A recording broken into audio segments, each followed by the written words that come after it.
It's a little after 6:30 on a Tuesday night, so that means it's time for another My POA podcast, Black Hand and Beyond. This is episode 85, and it's also the 19th episode of the year, so that's cool. Last year I only did 16 episodes, and the year before I did 20, so I got on the ball this year and actually did some almost every week. Last week we did 2, and so we're caught up. And now I'm going to be judging this weekend. So next Tuesday is going to be kind of iffy if I do a podcast or not. I might do one. We'll just have to play it by ear. So keep watching Facebook to see if we do that. So tonight we have a special show. It's horse trivia, not POA trivia. We're still going to play the music a little bit. Right there, some of the groovy music. We won't play that too much because it gives people a headache. But I want to bring in my special guests tonight. I have 2 very special guests from Minnesota. So Melissa and Libby, say hello. Hello. Hey, guys. Hey, there they are. So you guys have your own POA podcast. Is it all about POAs or is it about other horse stuff too? It's a little bit about everything. We try to keep it POA focused, but Right. we also want more people from, outside our breed to listen to. So we try to cover our bases. Right. Well, it's got a good title, right? Let the Secret Out. Is that the name of it? It is. Yeah, Yeah. We're trying to promote the breed the best we can. Well, that's good. We need one every night. Not you and not you guys and me every night, but we need a couple more people to do one on Wednesday, Thursday. Now maybe people get tired of that. But so your guys' podcast is Monday nights at 6:00, right? And Typically, yep. Typically, yeah. Unless I mess you up, yeah. Oh, No, well, I'm kidding. sometimes our lives get busy too. You know how that. Oh, I know how it goes. There's been a few years here where it was just rough, and then it's almost like a diet. Once you fall off the wagon, it's hard to get back on. So, and I try to script these shows. Like I got pages and pages tonight of all these questions, which because I sent them to you, and people look here, they start reading my stuff, and especially POA names, like Siri Chief or Joe, Chief Joseph S. or something, and they're like, what is this stuff? And I'm like, it's horse stuff.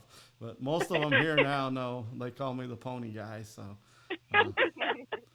we have a few people watching. Somebody I work with is watching, so that's cool. Scotty Jackson, and then Jerry and Jan's watching. So I do have to plug our sponsor, which we have a couple sponsors because you guys is one of them. So you get to be a sponsor if you're a guest. But then we also have, of course, Jackson's Auto Family. Come join the family. Join the family. There you go. Okay. So that's the studio we're in, Studio J, of course. So you guys were talking off air that you looked at these questions a little bit last night because I sent them to you. So did you? Right. Yeah, I actually had some little bit of time over my lunch hour, and I was looking up some of the things I didn't know. I learned a lot today. Oh, that's cool. This stuff is just kind of a hodgepodge. I had to look some of it up to make sure. There's a few in here that I didn't know. Most of them I knew, and that's why I just pulled it up, and then I just double checked. Some of them I didn't have to double check. But when we get to the one, I'll tell you that I didn't know that one. Actually, it's number 6. That one I just found reading, by reading something. So, and before we go any further, we got a special birthday in the house. I feel like we're at Texas Roadhouse. You got to sit in the saddle, and we're going to come on, Libby, clap, and let's do the, woo, it's her birthday. So happy birthday, Melissa. I embarrassed you now, so. Thank you. Yeah, so, okay, well, let's see if we got some more people watching. We need people to watch to do this. So Lisa's watching now. Jackie Guthrie says, hi, everyone. So that's good. So I am going to go over a few ground rules. So if we do get more people watching, and if you start getting on a roll and answer like 3 right or something, maybe take a little break, like go make some popcorn or something, so that one person isn't dominating the whole show. You know what I mean? So, but these questions are so different that it's going to be kind of tough. Did you notice I put a real life question and then a fictional one and then real life? I tried to do that till I ran out of real questions, and I just had a lot about movies and songs. But so that's cool. Nobody's seen these questions but you guys. They're top secret. So Yeah, we were. I was actually quizzing Libby last night, and we got through the first 3. We're like, gosh, we're good at this. And then we got to number 4, and we hit a wall. Hit a wall. Yeah. Well, I know. Number 4, Shane Jackson said that he's a music guy. So I said, you'll know. I just asked him the music questions, and he got it wrong. And I said, man, I thought, and he goes, and then he was kind of just, I said, that's fine. It's in the 70s anyway. So, okay. I thought horse book and seen every horse movie, but you got me on a couple. Well, that's good. And there's some I'm missing too. There's quite a few I'm missing, but I might do it again. So Terry Thorson's on here, says, hi, everyone. Happy birthday, Melissa. My wife's on here. Hi, everyone. Happy birthday. So, yeah, you said thanks to that. So I said, who's this Melissa person saying thanks? But, yeah, that's our guest.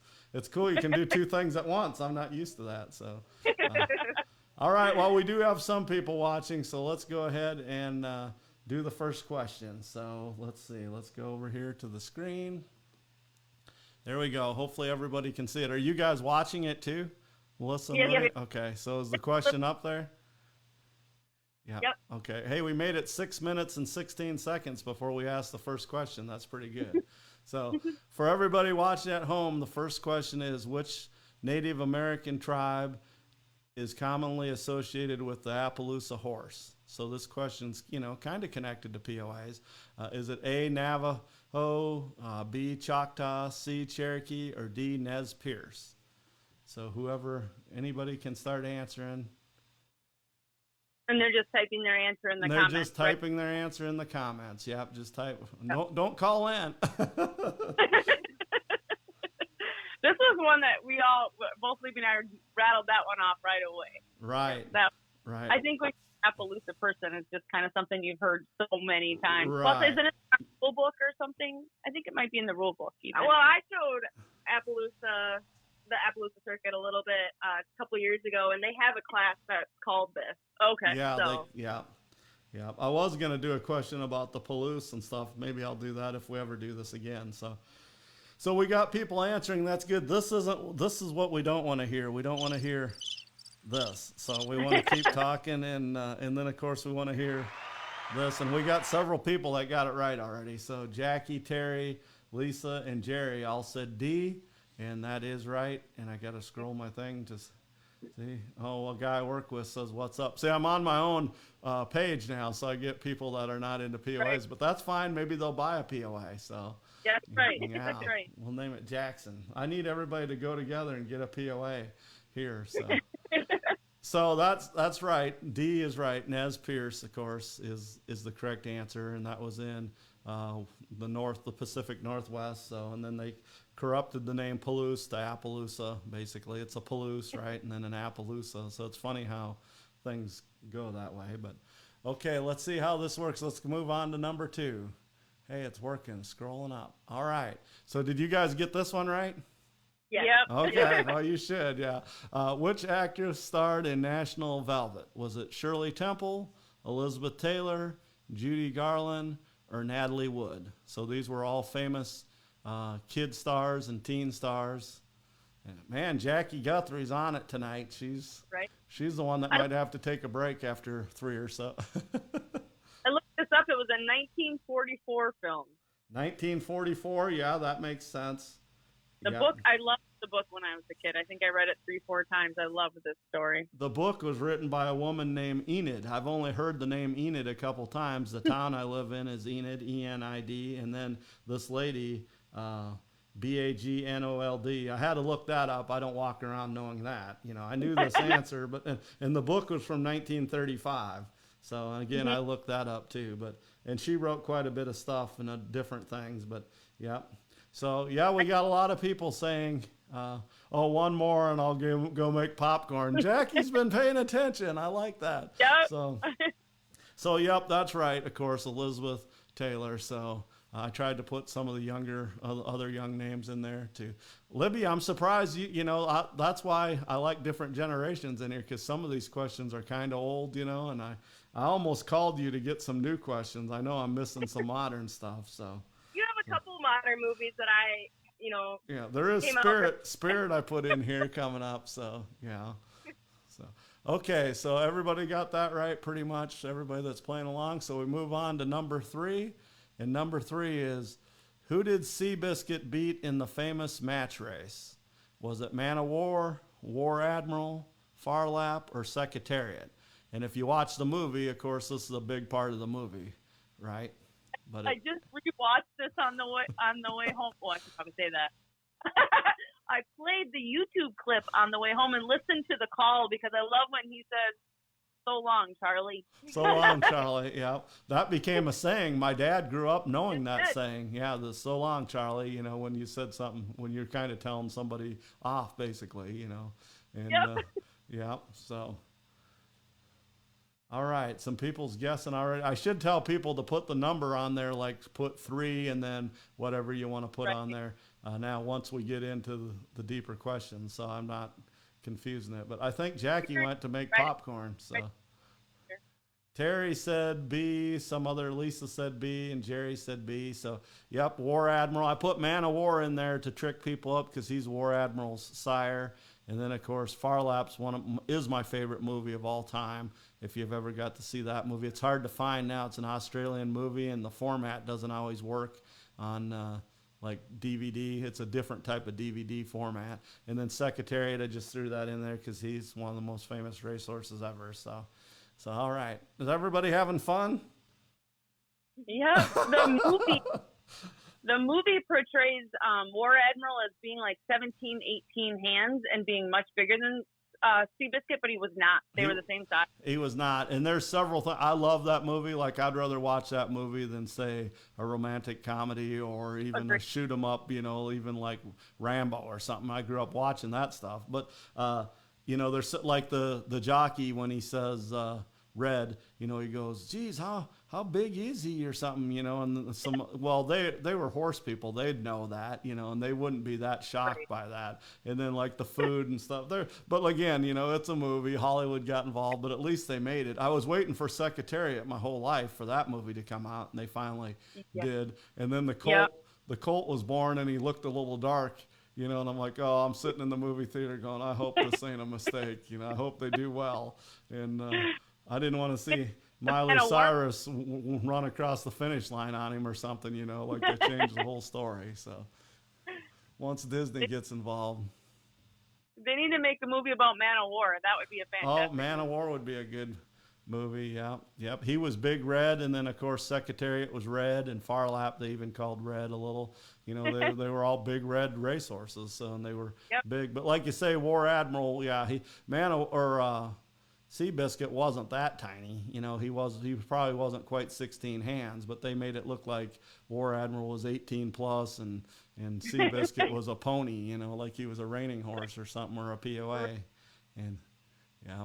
Okay, so and Man of War didn't win the Triple Crown, just a side note, because he didn't race in all 3 of them, or he probably would. War Admiral won the Triple Crown. Of course, Seabiscuit wasn't in those races, and then Secretariat did. Okay, we're going to move on to the next question. This is the one that I got Shane on because he's a music guy. So, but what is the name of the pony in Michael Martin Murphy's 1975 hit song? Is it Delta Dawn, Wildfire, Foxy Lady, or Calypso? And you guys could put 4 and then whatever your answer is, 4A, 4B, 4C, or 4D. And this is a little tougher one, maybe. Did you guys think this was tougher? Well, I guessed it, but I don't know how I managed to guess it because I didn't know it. The only one I had heard of was Delta Dawn, and I knew it wasn't that one, so I had no idea. Oh, you gave an answer away, Libby. That's all right. That's all right. We've had a couple. Oh, Scotty Jackson said Foxy Lady. He's a car guy here. He's our general sales manager. I've worked with him for 10 years. And then Shirley said Wildfire, and Lisa said 4B. And I promised not to sing it. I was going to sing it a little bit, but I can't too much because it's just like the happy birthday song. So Delta Dawn is a good song. Yeah, and that's the one Shane Jackson guessed Delta Dawn because he knew that song. You know, and he goes, it's Delta Dawn, right? And I said, no, it's Wildfire. So, yeah, I didn't let everybody guess, but a lot of people guessed. So if they didn't guess, then I figured, well, they might not know. So, all right. So see how I'm doing it so far. I'm doing real life and then fiction and then real life. I tried to do that because I had them all stacked at first. I'm like, people's going to think it's just all, you know, tough questions or something. So, okay, here we go to number 5. So if you didn't guess that one, that's all right. Jackie, come back from making the popcorn. You haven't guessed in a while, so you can come back. So, okay, number 5. This is a real question here, real life. Sergeant Reckless was a pack horse in which war? World War I, World War II, Korean War, or Vietnam War? And this is a mare I think it was a mare, right? Sergeant Reckless, that got quite a bit of attention. A book was written lately. When I say lately, I mean, Libby, when you get older and you say lately, you mean the last 20 years. So your mom will attest to that. So if you say the other day. What's that? We always say the other day. Yeah. And it can be last week or 4 years ago. Right. Yeah. The other day, a while back means it's been a while. Yeah. So. I did a little research on this too. They're trying to get a movie made. And I thought, and again, I think that would be a fantastic movie. That would be a great movie, and you would tie in, the war and people, right? That version, and then that would be a great movie. I didn't put a question in here about War Horse. Steven Spielberg. That was the question I was going to do: is who directed the movie War Horse? And that's a great movie too. And just a hint to everybody guessing, that was because we got a couple wrong answers so far, but that was World War II, right? War Horse, or was that World War One? World War One. That was one. Yeah, that was one. They were still wearing the gas masks, and because they put them on those poor animals, and correct. Sergeant Reckless, they paid $250 for. She was bred to be a racehorse,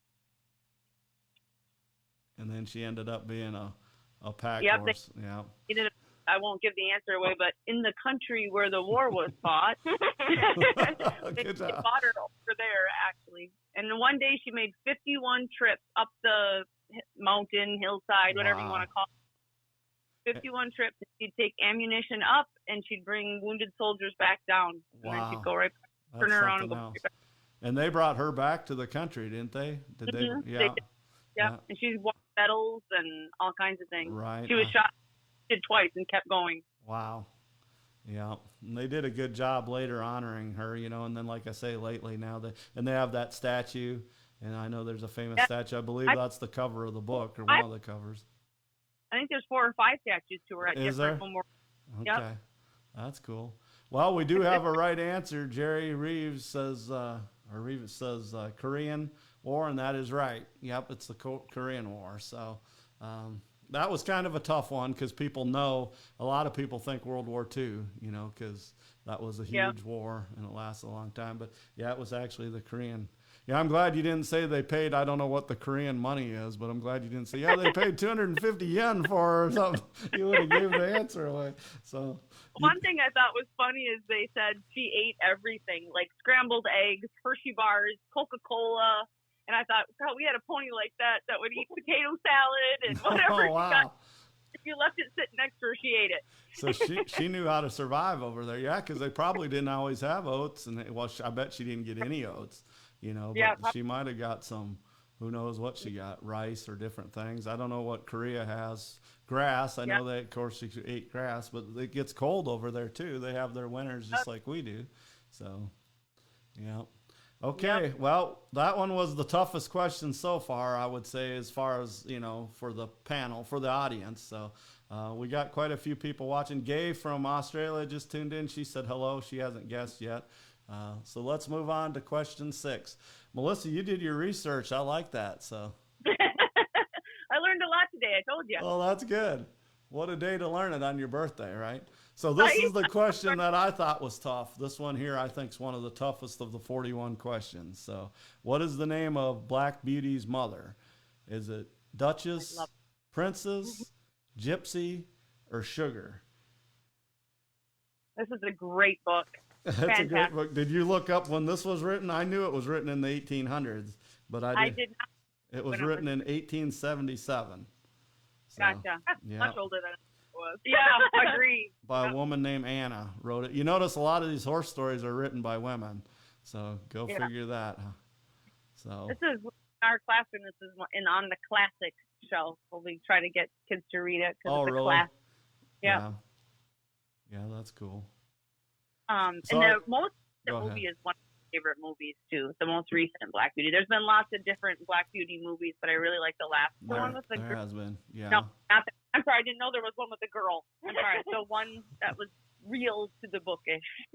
So when I was a kid, you gotta remember that one, a little kid, that was in the 70s, and we still had a turntable in the living room. It was a big old console, just like TV consoles, and had the wicker whatever on the front. And anyway, my mom had a record. She had a book set, record set, and it was like books on tape now. And they and I don't have that record anymore, but they talked the story, you know, they just narrated the story, because the story's narrated anyway, I believe, right, by the horse. It's told in the, yeah.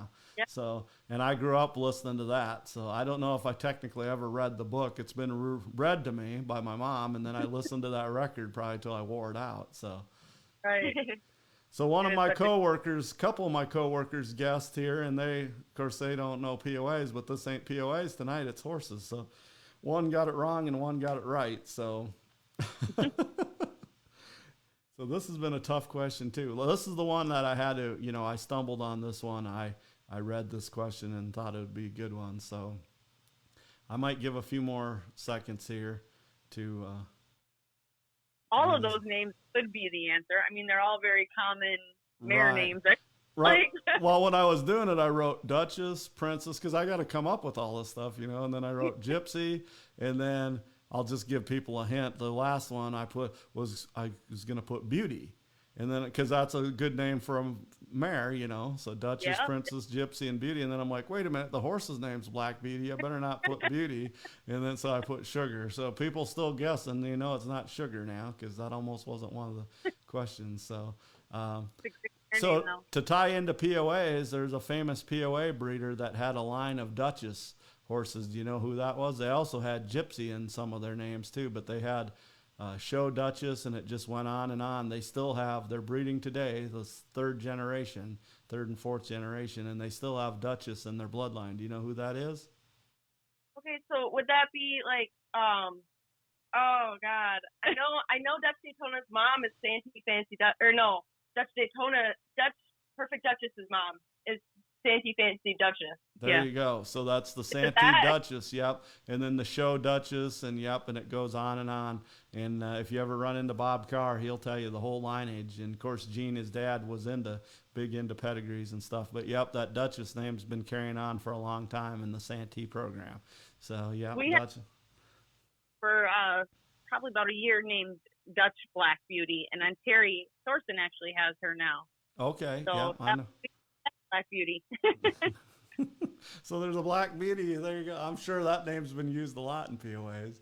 You know, right? Princess and Beauty and and Lady is used. I could have used Lady. So I kind of gave it away, but it is Duchess is the answer. So you knew this one. You guys both knew this one probably, right? Yeah. And Jackie knew the Gene Carr Ranch, home of the Santee. That was a sidebar question, or an offshoot question. So that was the Duchesses. So yeah, I know Show Duchess for sure. And then there's been other Duchesses too that carry on. And then there's some, I know just the last time they showed at Congress, I think it was at Congress, they had a couple there and they were related to Duchess. And then other people had some stuff there too. So, all right. Yep. Mason got that right. My coworker Mason, he got that right. He's about, they're about ready to have a baby, so he's been off today. So you didn't miss much today, Mason, just me getting ready for this show. Okay, all right, we move on to number 7. So number 7's a quarter horse question. I have to throw those in there once in a while. Who has registration number 1 with AQHA? So who was the first registered quarter horse? Was it Skipper W, Leo, Peppy, or Wimpy? Did you guys know this one? Well, I got it wrong. Libby got it wrong, but Sophie got it right. Oh, Sophie got it right. Well, we need to. Sophie, you in the room? No, I'm kidding. So, Terry said I sold Dutch Black Beauty to someone from Missouri a couple of months ago. Okay. The Rigdons? Yeah, Rigdon. So. Yeah, I was a little embarrassed that I got this one wrong. I won't lie. I thought I knew, and then I didn't. Well, this one, you know, there's 2 obvious answers. That, like, if you went 50-50, there's 2 that are obvious. A whole bunch of people are getting it right. So one of my coworkers just guessed Peppy. But Peppy and Wimpy, of course, were both at the King Ranch. Leo came along later, and Skipper W was born in 45. So this happened in like 40, 41, you know, when they had that show. So they didn't show Peppy, they showed Wimpy, and Wimpy became the first one. Whoever won that stallion class was going to get the number 1, you know, even though they were starting to gather them already. So. Hey, when I I did my research. Yeah, you did your research and you found all that out. So, Yeah, well, I'm glad we're doing this. Look at all the research you've done. So. I found out that King Ranch is larger than the entire state of Rhode Island. I found that out too. I was kind of shocked by that. Yeah, well, you'll be good then. There's a King Ranch question coming up. It's one of the last questions, I think. So I would like to do a movie someday if I had the means about the King Ranch. I think that's a movie that would be cool. Yeah. You know what I mean? Like help write a screenplay or something. There's been a lot of books written about the King Ranch, and it's just, and I'm talking about back when it started and everything. So, yep. So everybody that said D, Wimpy, even Australia got it right. Gay got that one right. So Scotty Jackson, my coworker, said Peppy. That was close, Scotty. That was close. So some horse people might even get that wrong. But okay, moving on to question number 8. What color are the eyes of the Tennessee Stud? Libby, have you ever heard of this song? No. No? Neither has her mom. Melissa, you never heard the song either? No, Did you didn't. research it? Did you I research sure did. I listened to it today. Okay, well, Johnny Cash did one of the latest versions. So the Tennessee Stud was long and lean, and then, he goes on and on. So 2 of these are in there. 2 of these answers are in there, but only one of them's the color of his eyes. So this was a famous ballad, or whatever back in the 50s. So I don't know if I'm keeping up with my sheet here. I am. I didn't write any side notes on this one. So we got a guess, gay English guess, B, sun color. So we need some more guesses, people. I found the song and I sent it to Libby and I said, because we were like, what is Tennessee Stud? Is it a horse or what is it? I sent it to her. I'm like, it's a song. It's a song. And there's actually a cocktail now named that with beer, like gin beer or something, or whatever, ginger beer or something. There's actually because when I was researching it after I knew the answer, but I wanted to see if I could pull more questions out. I just liked it being on one line because you notice some of these questions, you guys got the sheets. So you notice I'll just say like the movie or the book or whatever. But in this, I didn't want to say the song because it all fit on one line. So Right. A lot of people are saying, okay, Albie says green, okay, and then we got C, so that's blue. My dad is a big fan of the Man in Black. Shirley says green. Boy, we're getting answers all over the place. So I'll give you guys a hint. So is the color of him is the color of the sun is his body. So that's not the color of his eyes. So people that are guessing B, that's not right, but it is in the song, so that was a trick. So that means he was kind of orangish, right? He was kind of orangish yellow. Yeah, bright. He was very bright, and his eyes were green. So I kind of gave it away when I started saying the lyrics. He was long and lean, and then his eyes were green, and it rhymes with lean, I guess. So. Yeah, I'm glad to see you. I'm going to have you guys on about some POA topic like Rutledge's or something or Murfeld's, and then do a bunch of research for me and help me out. So then we might have an even better show. So, okay, we're going to move on to 9. Thank you, everybody, for guessing. If you're just joining in, we're doing horse trivia.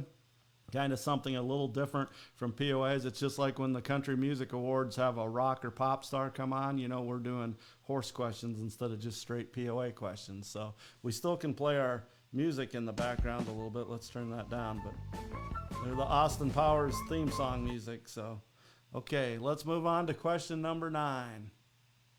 I like this question here. Who is considered the father of the American mule? Was it Ben Franklin, George Washington, Thomas Jefferson, or Charles Schultz? So people at home, go ahead and guess that. People are probably Googling too. I hope they don't do that, but some people ain't. I only cross off one being a Minnesota history teacher and a Minnesota person, but after that I was like, oh, it could have been any of the others. And I'll explain to you why I put that person in there, and you might know why, but there's a reason why I did that. So that wasn't just random because it doesn't fit. There's three kind of founding fathers or whatever, and then and a different person. So, if you think about the time, so Ben Franklin, somebody's guessed Ben Franklin. Let's see, Jackie guessed Jefferson, Thomas Jefferson. 3 of these all could be pretty pretty close. Scotty guessed Washington. I was gonna say, I was thinking as a history teacher, I was like, well, Jefferson and Washington both had farms Right. that they were raising. So, I mean, and a mule is a hardworking farm animal. Right. I didn't think Ben Franklin did. I probably should know that, but I didn't think he did. 'Cause he was kind of a city guy, you know He what I mean? But he did come up with a lot of things, you know. He did. Yeah, so he could have. So people are still guessing, but I'm just going to start explaining the answer. So I'll give away one of the wrong answers. You kind of did anyway, but people, unless you're from Minnesota, you're not going to know. Charles Schulz is the creator of the Peanuts cartoon, right? Snoopy and Charlie Brown. His daughter is one of the most famous mule people in the world. She is in Meredith Hodges is her name, and she's Charles Schultz's daughter. I believe her ranch is in Colorado. I think it's like 3D or something, and she's raised some beautiful mules. She's written many books, has videos about mule training and promoting mules, and so that's why I put him in there to honor her. I was actually friends with her on Facebook for a while, but I don't think we are now. I mean, you know how things go. You change phones or your Facebook updates and you lose things. But right. So Ben Franklin, we kind of eliminated him. So yeah, Thomas Jefferson or George Washington would both be good answers. Terry Thorson says first president of the U.S., George Washington. Yeah, George Washington is the correct answer, and he wanted America to be the breadbasket of the world. That was his envision. He knew there was more land. You know, they didn't know it like, of course, we know it now, but they knew there was stuff out there, you know, and he thought we needed horses and stuff like a mule to do it, you know, to to cultivate the land basically and plant the seed. So that's what he kind of became the father of the American mule because he promoted that. So yeah, he imported the donkeys clear from Spain. Yep, and he was gifted a few of them, or at least one. So either somebody from the leader of Spain, or I think maybe France, gave him one, and then he would breed them to some of his Arabian. You know, they called some of them weren't true Arabians, but they'd call some of those colonial horses Arabians. You know, they were really sharp-headed and arched-necked and stuff, and he bred some of them even to them. Yeah, and then of course they started getting draft horses. You got to remember, a lot of the draft horses are from France and England, you know, and different countries. They didn't come from here, you know, so we didn't have the big old draft horses, the Clydesdales and Shires and Belgians and Percherons. So even those names tell you they're from different places in the world. Yep. So, all right, well, that was a fun question. I always like that question. So, okay, well, some people got that right. Scotty, you did good. Scotty Jackson did good. Terry got it right. Some other people got it right. Two Terrys did, spelled different. So Terry from Pennsylvania and Terry from Iowa both got it right. Let's move on to question number 10. And that is, what is the racehorse's name in the movie The Electric Horseman? And this one's going back a while. And had you guys ever seen this movie? No, this is one we didn't, and we were little.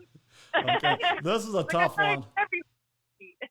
Yeah, this movie is from like 79 or something like that. And of course, it's Robert Redford and Jane Fonda. And there's a lot of other cool people in there, supporting actors.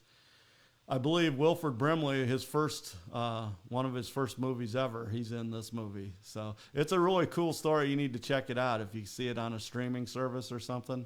Right. Check it out. It's a cool story. And of course, Robert Redford's cool. Yeah, you know, he's just a cool dude.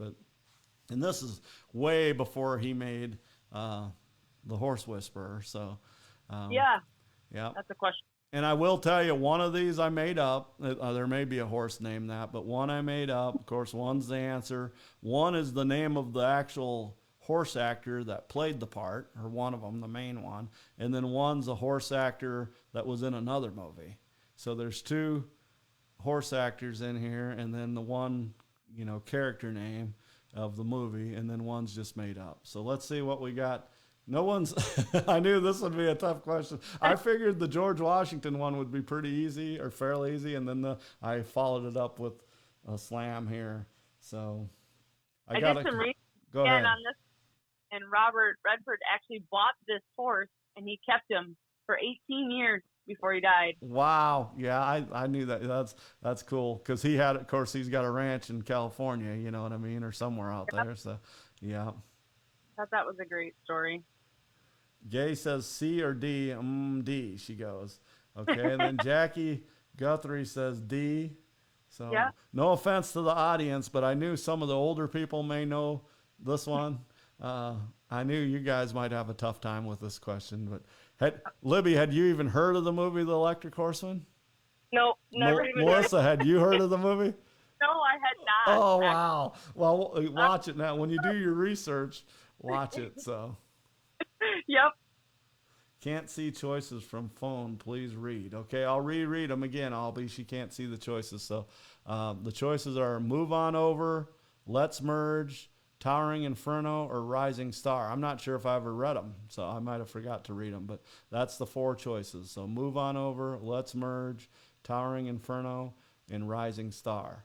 So, and yeah, in the movie, I don't want to give too much away, but it's a famous racehorse that a big company, kind of a conglomerate, they're a cereal company, and they have this horse, and it's the face of their franchise, basically. And then they have an old washed up rodeo star, Robert Redford, supposed to ride it and show it. So anyway, it's worth watching. So Monica, she guessed, my wife guessed. So, okay. Yeah. All right. We're starting to get some right answers now. So I'm just going to say the right answer is Rising Star. The real horse, I researched this, I wouldn't have known this, but the real horse was Let's Merge, was the main actor they used. And then I made up Move On Over, which could be a horse in a lot of breeds maybe.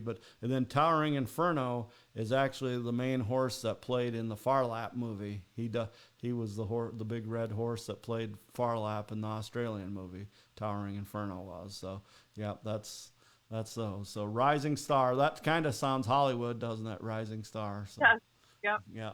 Tonight when I go home, I'm going to look up and see where that's at, and I'm going to tell you guys. So it's worth the $3.99 if you have to rent it. So All right. I have it on DVD. I have a great movie collection thanks to my dad. I have a whole bunch of horse movies and westerns. So okay, well, good job, guys.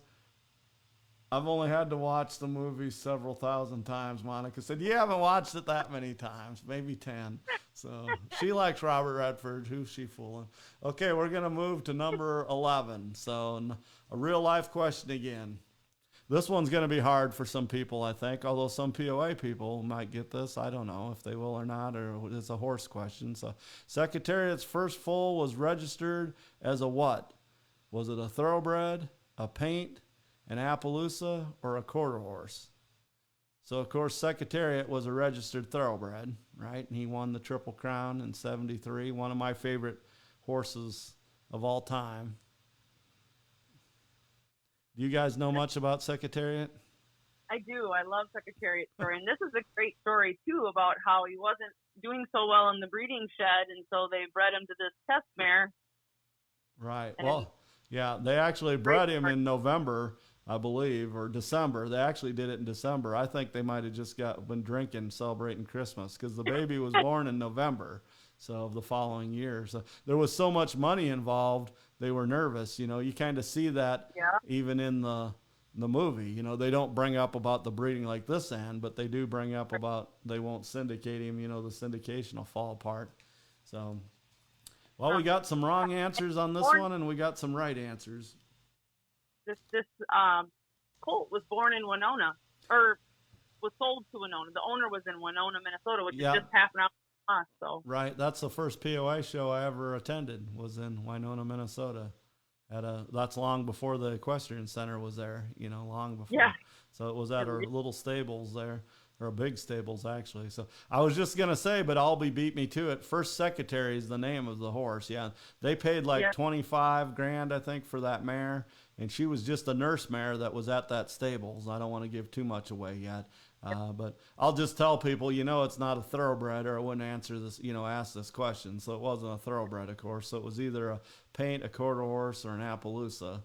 And, he was 17 hands. Yep, he was 17 hands. I was going to put a picture on here, but I didn't want to give it away, because it would give it away. So it's not a quarter horse. So enough people's guessed now, and a lot of people got this right. So, yep, it was an Appaloosa. And he had probably hundreds and hundreds of foals as an Appaloosa sire. He stayed active even in the 1990s. He was still active. Of course, he was born in 74, I believe, is when he was born. So the same year that Secretariat retired, because I think he retired as a 4-year-old. He might have retired as a 3-year-old. But, yeah, they bred him kind of early to see because they were nervous if he was going to breed or not. Why they picked that Leola or something was her name, why they picked that Appy mare, you know what I mean? She wasn't that, nothing against Apps, of course. I love Apps. They're like my second favorite breed, you know.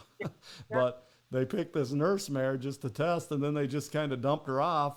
Yeah, $25,000 was a lot of money and still is, but not when the horse was syndicated for what, 6 or 7 million, you know, back in the 70s. Yeah. So yeah, they got a goal, and then out come a big, stout, blanketed colt. So who really changed? Oh, I don't know. Did he say the answer? He didn't say the answer. Yeah, he did. Okay, really changed Appaloosa racing. Yeah, adding First Secretary's bloodline.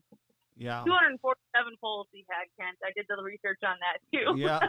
Well, I seen that on what do you call it? But I didn't know if that, you know, I seen he had 200 and some on all breed pedigree, but of course that isn't official. You know what I mean? But so that's why I said he might have had more than that, because they had 200 and some listed on there, I think. So, or maybe that was somewhere else I seen it. But yeah, and he had quite a few winners too. But he wasn't a real pretty horse, you know what I mean? He was 17 hands, and he was, you know, he had a kind of a bigger head. But I read, there's an article, I have it in my filing cabinet, about when they bought that mare and how they come together, and they were already selling basically shares in a stud colt if he was born, and then out come a colored stud colt. Of course, we know a lot more about color now, you know, so yeah. He was a blanket. Yep, he was a blanket. He had a blanket over his hip. Yep, he was a chestnut, right? Or red, you know, with a blanket over his hip. So there's a lot of pictures of him running and stuff. And of course, Secretariat, as he got older, you know, he didn't have a halter neck. He never did. He was a racehorse, but he had a big, thick stallion neck. And this App kind of had a long neck like that, but a kind of a thick horse neck, so stud neck.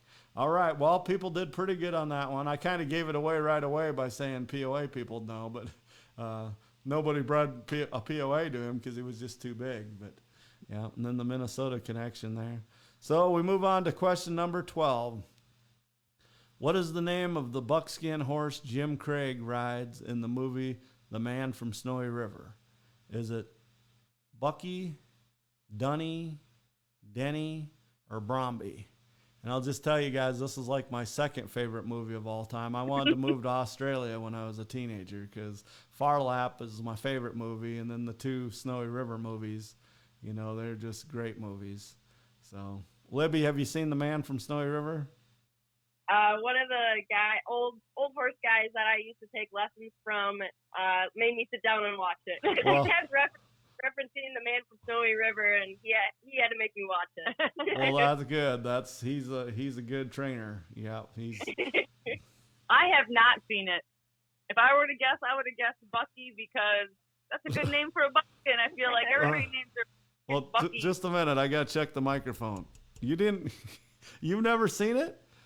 No, I have not. Oh, you need to watch this movie. There's like I say, there's a sequel to Return to Snowy River, and then there's other McGregor stories and different things. So somebody from Australia guessed D. Albie guessed D. Jackie said Dunny. Okay, so this is an Australian movie, and we have somebody from Australia guessed. So. Yeah, the same guy that was in Far Lap was in The Man from Snowy River.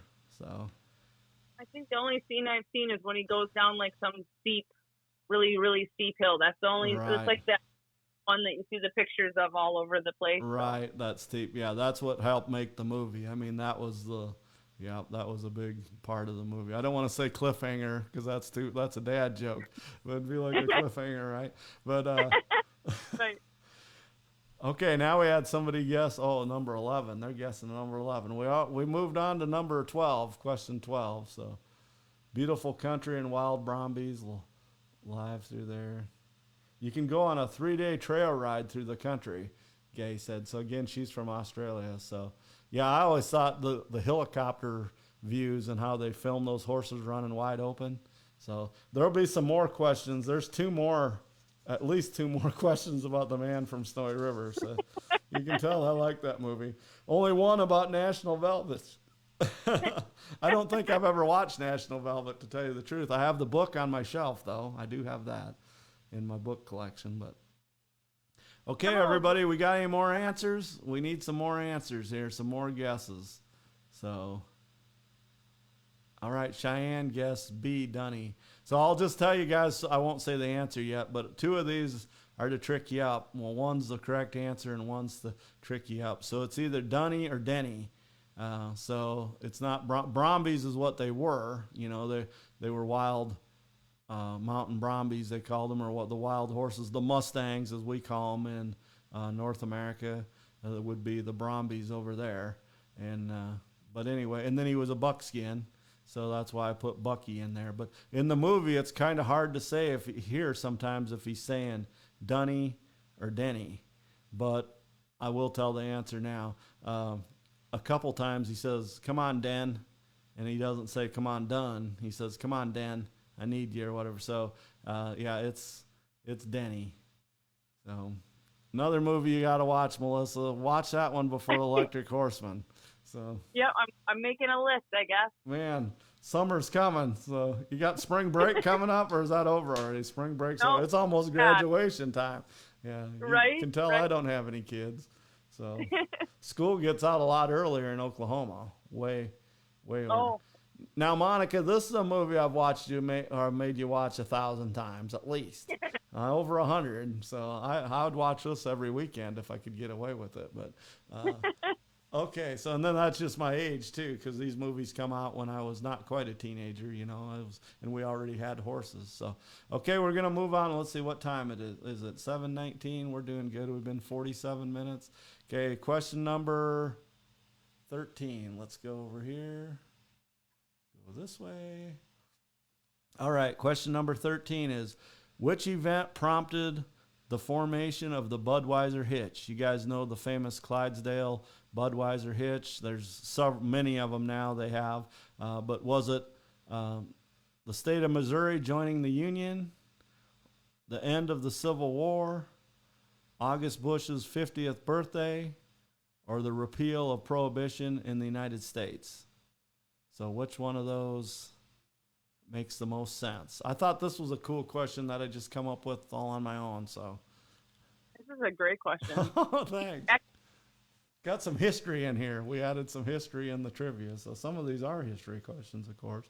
But, you know, now I've went and seen the Hitch in person, and they're cool. And then I collect Budweiser Steins, you know, mainly because they have the horses on them. You know, that's... Right. We actually saw the Hitch, I think it was at the Midwest Horse Fair. Yep. One year they had them in Wisconsin. Right. And we got to... I mean, you just can't picture how big they are until you're standing next to them. Oh yeah, and they're athletes. They're big, but they're in shape too, because they pull. You know, they're parade horses. Right. So yeah, they have really nice kind of athletic necks for draft horses. And you know, if I was gonna breed draft horses, I like other breeds. Like I grew up around a great friend of ours. He lived about 2-3 miles from us. He had Belgians, and they had prettier heads than the Clydesdales did, you know. And then, of course, Percherons have beautiful heads, you know, too. A lot of them do. And but the Clydesdales sometimes doesn't have the best heads. But, of course, Anheuser-Busch, you know, they breed pretty much the best Clydesdales in the world, you know, or they try to. Right. They started washing out the color a little bit, though there's stories about that. They started basically getting Pinots because they were breeding to keep the chrome, and they started getting a lot of belly spots. And yeah, we hauled one when we had our horse haul, and I forget if it was Doc or what his name was, but he got sick somewhere, and they had to leave him, and we had to pick him up and haul him somewhere else. And you know, he took up 2 stalls and then some. You know, we took a divider out, and he took up a double, like a mare and foal stall in the trailer, because we did it for a living, you know. So our panels went all the way to the ceiling with slats, and then went solid aluminum all the way to the ground. We didn't have those little rubber curtains. We actually had aluminum solid pieces. And, man, his hip, I always remember, his hip filled up. Yeah. I wish we would have had cell phones back then. We had a bag phone. It didn't have a camera on it. So, and then the flip phones didn't have very good cameras. So we could have took some cool pictures. So, all right. So we got some guesses here. Question mark. And then we have D. And then we have B. Shirley guessed B. Jackie guessed The Birthday.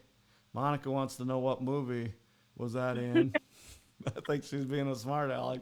Because I got a lot of movie questions. As I was doing this, guys, I was thinking, I could just do a movie thing, Right. And then I even went further, and I'm like, I could just do a Man from Snowy River theme, It wouldn't be 41 questions, but probably 10 or 20 questions. But I'm like, I don't want to bore the people too much. So sometimes trivia gets too much anyway.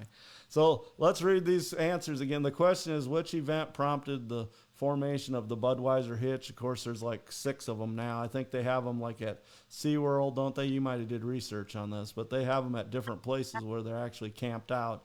And then they have touring, road teams too that are on the road all the time.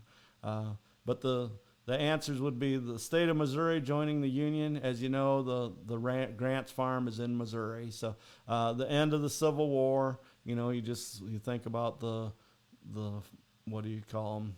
What am I trying to say? Not the distillery, but the breweries, that kind of that time. And then of course the Anheuser and Busch, those two families married into each other, and Augusta or August Busch, a birthday, or the repeal of Prohibition in the United States. Libby, do you know what Prohibition is? Yeah, I love history. So, Oh, good. And you're smart. So. Yeah. So we got some right answers. We have some people that put question marks, and we have some wrong answers. So the right answer is D, repeal of Prohibition. They actually delivered a case of beer to the president at the White House with the team. That. Did you see that? Yeah. Yep. And they've done 26 Super Bowl commercials with them. Wow. Yeah, I hadn't mentioned that. They became, that's what a lot of non-horse people know them as. Yep. And then they think they're the most beautiful draft horse there is because they have, of course, they pick their best ones and they breed them. They have their own farm there. And then they have kind of satellite farms too, of course. But they, they are beautiful horses, but they, their chrome's not for everybody. And again, they have Clydesdale heads, but they help the heads a lot. A lot of Clydesdale and Roman noses kind of went together, back in the day. Yeah. Back in the 70s, you've seen a lot of Roman nose Clydesdales. And then you'd see the pretty French Percherons, and most of them they'd be black or gray, and they'd have the prettier heads. So, all right, I think we beat that question up. So let's move on to number 14.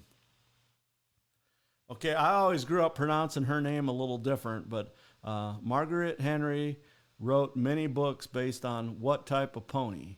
Was it POA, Chincoteague, New Forest, or Icelandic? I was obsessed with these books when I was a kid. I bet this one, a lot of people get this one right. So, and I want to go, out east. It's my birthday week when they do the swim. I can't say too much about it, but right. People watching tonight know they know one answer is not right. You know what I mean? I just threw that in there. So, these books, I got most of these on my shelf too. So, and of course she wrote a lot of other books about horses too. And I watched an interview because I grew up, my dad was really good at pronouncing names and stuff. And he was a really good speller. And he always said Marguerite is how he pronounced her name, Marguerite Henry. But I listened to her pronounce her own name, and she said a guy said Margaret, and she said it just like Americanized, kind of Margaret, which it's not quite Margaret, but, I guess you could say Margaret Henry then. But, she researched a lot of topics, and she did, books about Mustangs and all kinds of race horses, and different horses. So. Okay, we got, Tracy's on now. I hadn't seen Tracy on here, so she's on here. And Shirley and Gay, so 3 people in a row put B. And, there's the island, the Chincoteague Island, and I know it's not Chincoteague. You don't say the hard H, you say the soft H. So I might be saying it a little wrong, Teague or Teak, but I've heard it different ways. And then there's kind of a hard name to say too. It's kind of funny. You giggle a little bit, but Assateague. There's Assateague and Chincoteague Islands. One's actually a barrier. You know, they have. And then, did you do research on this, Melissa, or you knew a lot about it anyway? I just from reading the books about 52 times each when I was a child and watching movies and the pony penning where they swim the channel and all of that. I just was obsessed with that as a child. Right. Yeah, and they call them the saltwater cowboys, and they bring them over there, and that's how they vaccinate them and give them their shots, you know, and everything, and kind of weed through them, and then they have the auction, and that's how the Henrys. That's how she got one. Yep. And we may not want to. I don't know if I got any more questions about her. I know I have questions about the author, but I don't think I have questions about the horse. But if I do, I do. But yeah, Misty Chincoteague or whatever it was, and then she had a full name, Stormy. So if we do have a question, we can just toss that out. I can't remember all the questions, but I agree with your dad's the way he pronounced it. So Jackie says so. Hello, Laura's watching. She's one of my friends from Minnesota that lives in Oklahoma here and is a customer of mine. So we got quite a few people watching. What were you going to say, Melissa? I was just going to say I don't remember which book it is, but there's a flood that comes in the ponies. They lose a lot of ponies in the flood, and I remember just crying and sobbing about the thought of ponies dying. Right. Well, that's traumatic, even now, you know, but as a kid, That's like that one movie I only watched it once, Never Ending Story or whatever it is. I've never watched it again because I was, that's about the Man from Snowy River era, you know what I mean? And I'm like, no, I'm done with this movie. I don't even think I finished it. So, okay. That was the other day, and Sophie brought that movie up. She said I traumatized her as a child when I made her watch that. Right, that's traumatizing. Someday when she owns 50 horses, why do you own so many horses? Because I saw that movie. Yeah, that was sad. Okay. Right? Question number 15. Another real life question here, race question. Who is the only horse ever to defeat Man o' War in a race? So Man o' War was raced 21 times. He won 20 of them, but one of these horses beat him. So was it Contender, Sham, Upset, or Flim Flam? I like this question too. So I love this question. I love Secretariat, but I read Walter Farley's book Man o' War when I was a kid, and I've just been obsessed with Man o' War ever since then. Just the fact that we actually watched the Kentucky Derby on Saturday as a family, and we were talking about this because, of course, social media, people were saying, Secretariat was 10 times the horse Man o' War was, and there really is zero comparison because of the fact that Man o' War was always held back. He carried up to 138 pounds, and the tracks were so different when Man o' War raced versus when Secretariat raced. It's just impossible to tell which was a better horse. Right. And, he would have been a Triple Crown winner, but they didn't race him, and I think it was the Kentucky Derby, right? I think he won the other two, and they just didn't put him in because either, something was going on or whatever. And that guy, was it Riddle, I think, was the owner? He had a lot of money. And then, of course, he had War Admiral, and that's the one he won the Triple Crown. But Man o' War would have won that. When Man o' War passed away, it was in all the national news, and, it was a big, big topic. He was laid in state, where people could come and look at his body. And in a big wood casket. So it was a piano case. Yeah, a piano case. There you go. Yeah. So he won a race by 100 lengths. Wow. So that's more than Secretariat's 31 or whatever that the Belmont. Of course, that was the Belmont. So yeah. And everybody says, he only raced 21 times. Well, nobody would race against him. Right. Not much fun to race against two other horses. That's right. Yep. Because now look at the Kentucky Derby. There was 20 in there or 21? I think one scratch. 20. So yeah, there was 20. There was 21 numbers, but there was one missing. So that's a lot. But then when you dwindle down, by the time they get to the Belmont, they'll be smaller. But so there is some right answers. There's some wrong answers on this. But this question's ironic. So that gives away the answer because the horse that beat him was Upset. So, and he upset Man o' War. So and then of course I got Sham in here. Sham's the horse that dueled against Secretariat. And then Flim Flam was actually a a horse too. And then Contender, I just made that up. I'm sure there was a horse named Contender. So, so anyway, that's. I'm glad you liked the question. I'm glad you did so much research. Like I said, I'm going to have you on POA topics again, so you can research for me. We'll learn a bunch of new stuff. So I know Walter Farley's book is not it's not a nonfiction book. It's a fiction story, but he did a lot of research himself and put a lot of real stuff in there. So I don't have a copy of that one. I have some Walter Farley books, and we have some questions coming up, I believe. But I don't have Man of War. I don't think I have that book. I'm pretty sure I don't. I need that one for my collection. So, because I got a cool horse collection, and I try to read. I don't read them all, but you know, some of these books they're kids' books, so you should be able to read them pretty fast now. So, okay, we're moving on to question number 16, and that is, what's the name of the main horse in the movie The Horse Whisperer? So here's a little more modern movie for you, Libby, albeit.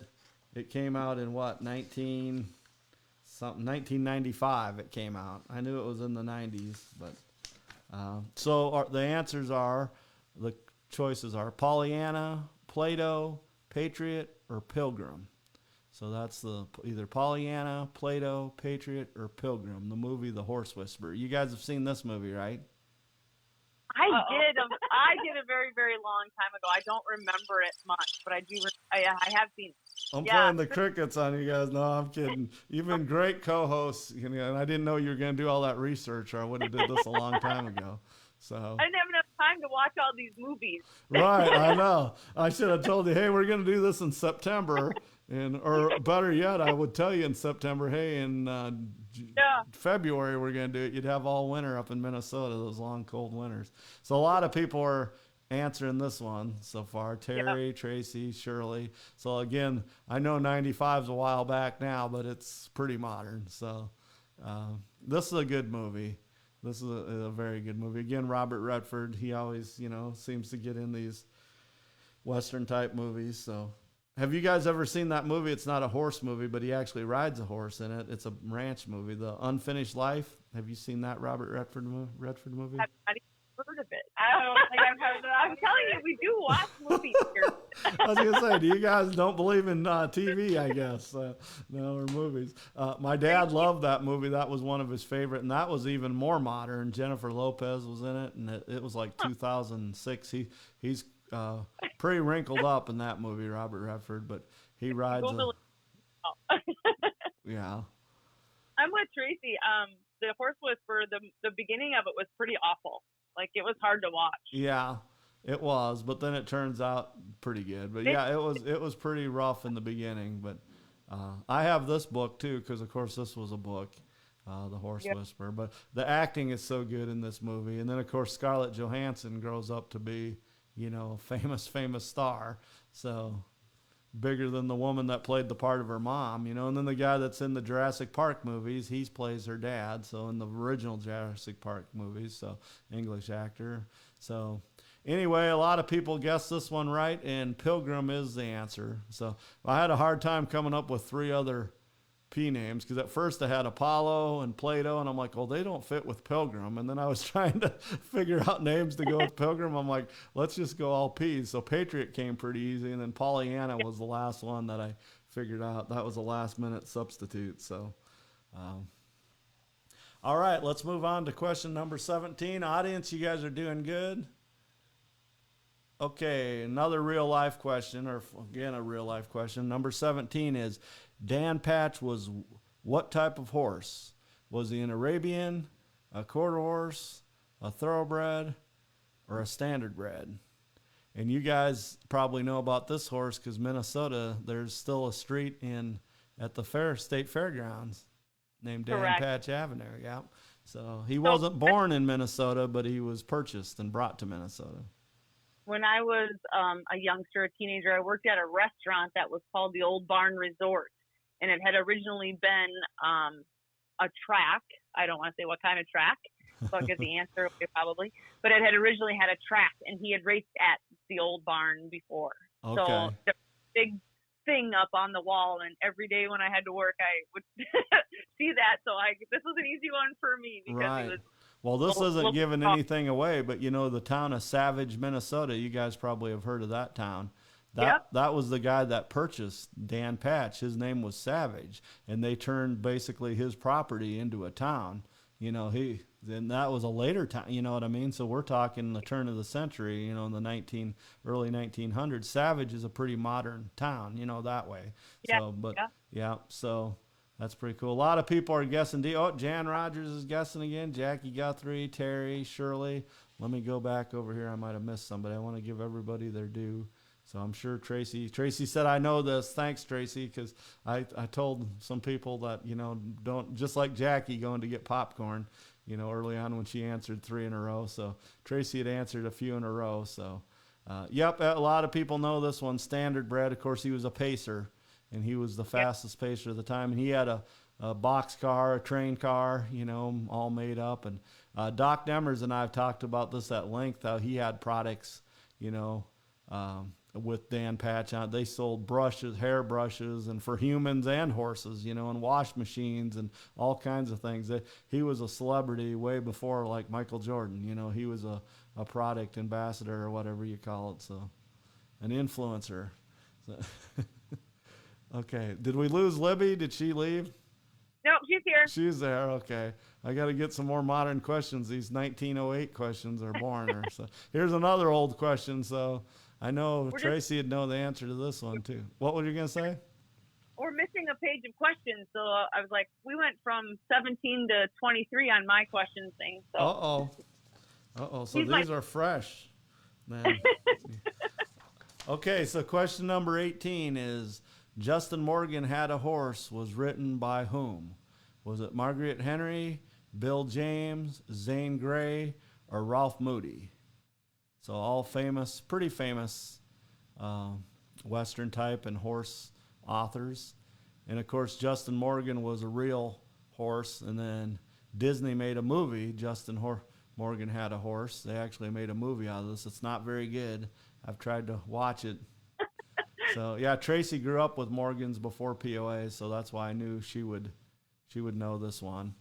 And then I have read the book, but I didn't know they made a movie. Yep, it's a Disney movie. You can get it on Disney Plus. It's available to watch. But it's very good, so maybe I should watch the others first.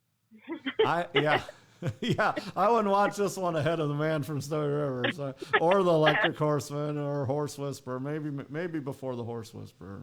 No, but you need to watch. And I'm so mad because I don't know if I have the Return to Snowy River. I had it on, don't laugh, Libby, but I had it on VHS or VCR, you know, tape, and not Betamax. I had it on a VHS tape, but I have the original one on a CD or DVD, but I don't have Return, and it's not on any of my streaming channels. It is, but they want, you know, $8 for it or whatever. And of course they have the original one on there, and I have that one. So, okay, we got some people saying A, some people are saying B.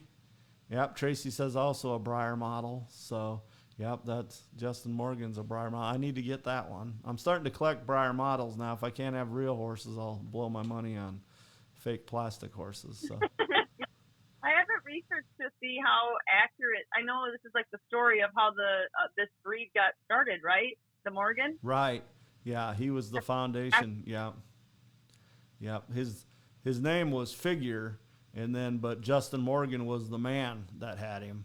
And then they just named the horse Justin Morgan. So Tracy would be able to say a lot more about this. But yeah, and he could do a lot of things. You know, he could work hard, you know, pulling logs and stuff. And then he was a fancy horse. He could run. He could pull a sulky or whatever, you know, so.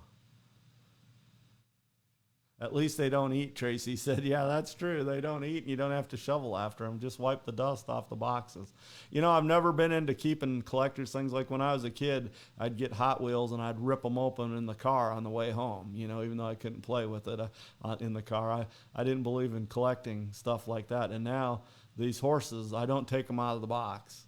I leave them in the box, these Breyer models. So, and we do have a question for you Breyer people. We do have a Breyer question down the road here, I think. So hopefully that's on one of your pages. How did you guys miss a page? Did I not send you one? Maybe I didn't send you one. I remember we talked about this question though, didn't we? I think so. I think yeah. you sent it to me. I think I just You didn't just maybe print it. forgot. Yep, Tracy just said, yeah, which is true. They all traced to him. You know, he had, I think, 3 sons, at least 3 sons or something like that, that got really famous, and then they spread the bloodline. So, but you can check the movie out. It's just kind of Disney a little bit, but it's all right. And it's an older movie. It's probably from the 70s, early 70s. And anyway, the answer is A. Marguerite Henry is the author of this. Like I said, she wrote a lot of famous stories about different, she wrote about Arabians, she wrote about Mustangs, and that was kind of her stick. She wrote about other things besides horses too, but she went and would research for a whole year. Of course, the Chincoteague she made famous. If it wasn't for her, people wouldn't know as much about, if it wasn't for Misty and then, of course, later Stormy and all that, people wouldn't know as much about those. But, yep, she also wrote this story too, so... All right, let's move on so we're not here till 10 o'clock. We might have to start going a little faster, guys. Okay, I like this question, too. This is a cool question if you're a horse person. So we all grew up probably knowing about this, but the famed Spanish riding school in Vienna, Austria, utilizes which breed of horse? Is it the Polish Arabian, Oldenburger, Hanoverian, or Lipizzaner? I actually got to see this. They came to Rochester, which is, right where I grew up here. Rochester, yeah. Rochester. My mom took me to see them one time perform at the Mayo Civic Center. Okay. That's a core memory locked in. That's pretty cool. My dad and I was going to go one time, and there was a snowstorm. They were in Minneapolis or St. Paul. They might have been at the Hippodrome or something. So... yeah, a lot of people are getting this one right. I knew they would because this is, you can either say Lipizzan or you can say Lipizzaner. I like saying Lipizzaner, but either answer is correct, and I even Googled that. So if it's on Google, you know it's right. So yeah, you can call it either way. So that's the correct answer. Now, there's a Disney movie about these, too, about World War II. Yep. Yeah, the White Stallions. That's a cool story. And that's kind of hard. It's dubbed a little bit. It's kind of hard to watch because it's older, but if you're a diehard horse person, put that way down on the list, Melissa. That's like 10 or 11. So okay, good to know. That's 2025 viewing material there. So, okay, let's move on to question number 20. This is going to be a hard one, I believe, and I grew up watching this movie, another movie that was dubbed really bad because it's a spaghetti western, meaning it was an Italian kind of Spanish movie. But question number 20, Charlie Bronson stars as a horse breeder trainer in which movie? Was it Zeke, Quaid, Chino, or Jones? This might surprise you, but we haven't seen this movie. This one would surprise. If you guys would have said, we've seen this movie, I would have said, wow, you guys are watching the wrong movies. But because this movie, like I say, it came out, I might have wrote down when it came out. I didn't. I think it was about 73. And Tracy said no clue. You should watch this movie, though, because it's all dedicated. There's a love story, of course, too, because it's the movies. But Charlie Bronson plays, back then they said things different, but they call him a half-breed. He's Hispanic and Indian, Native American, but it's filmed in Spain, but all the actors are, either Spanish or Italian. Back then they made Clint Eastwood was in a lot of movies, 3 movies anyway, they called them spaghetti westerns, and that's kind of what this was. So some of the voices don't match too good, but Charlie Bronson's a tough guy, and he raises horses. There's actually, when it was first released, it was called the Valdez horses because that's his last name, Valdez, and he believe they're just running free, but he's a big breeder. So see, Robert Keene knows. He knows the answer. Tracy said, Robert says C. I bet he's seen this movie, and C is the right answer. We won't take a lot of time on this one. So other people had it right too. Chino. Yep, but Chino is the right answer. So, but again, when it was first released in some countries, it was called the Valdez horses. Put that one on the list, Melissa. Way down? Down a ways, yeah, down a ways. Okay. Number one with an asterisk by it in a star, whatever, parentheses, bold, italicized, is The Man from Snowy River. You need to watch that tonight. No, I'm kidding. But Saturday night. Okay, so question number 21. I told you one was coming up, and here it is. What did Breyer Horses name their series based on Orrin Mixer paintings? So, of course, POA people know about Orrin Mixers. A lot of them did anyway, but he did the POA picture that hangs in Indianapolis. But is it called The Mixers, Ideal, Artist, or Master? So A, The Mixers, B, Ideal, C, Artist, or D, Master series. And this is still going on, of course. And if you watched the episode last week, I was given a couple of them. Did you guys watch last week? I was rewatching it, or not rewatching it, but watching it after, it was over one night, but I didn't finish. Okay. I just realized why you don't have time to watch movies. Between you doing your own podcast and watching this, you don't have time to. Podcasts are the new movies, so. Right. I think people know this one, like I say, because it's, the Palomino was, I had that on the show last week, and then, of course, the POA is one. They have an Appaloosa, and they're going to do others, and it's based off of his paintings, which is pretty cool. So, yep, most people are getting this right. No one's got it wrong so far. So, Ideal, B is the correct answer, the Ideal series by Breyer. So, check those out. They're pretty cool. As much as I plug their horses, they should be a sponsor. They should send me some. I don't need any money from them, just some free plastic horses. So, I better not say. You love what? That new POA that they have. Oh, yeah. Yeah. Awesome. Yeah. Gotta get one of those. Tracy sponsored a class to get one last week. She was the first person. Remember, Ella and Ashley, that was their promotional thing. They gave me one, and then they had another one here, another POA one, and we come up with Ashley actually did, whoever sponsors the next class, and Tracy spoke up and got it, so. It's too early. Okay, Tracy just said, really enjoy Melissa and Libby's podcast, but it's too early for me to watch, so I watch later. Well, that's all right. All right. Thanks, Tracy. You got fans. Okay, question number 22. Libby's going to say, what's this? Anyway, I grew up listening to this song, and it was ancient then. In the classic Western ballad, The Strawberry Roan, what is on the horse's left hip? Is it a spot, a scar, a patch, or a big 44 brand? So this was Marty Robbins really made this song famous, but it was a ballad before that, and the old Strawberry Roan, the old Caballo, they called it in this Pigeon Toed, and there's a whole bunch of lyrics to this song. Spavins, he's got Spavins, and yeah. So I think we guessed it. Yeah, we guessed this one right. Did you get? Yeah, because I made this pretty easy because there's one that stands out, but. A ewe-necked and all with a long lower jaw. This song, you need to Google. At least this one don't take 2 hours to listen to or watch. So you could just the Tennessee Stud and the Strawberry Roan are horse songs. If you guys are horse nuts, so you need to listen to those songs. So no one's guessing. So there we got a guess. No clue. Robert thinks C.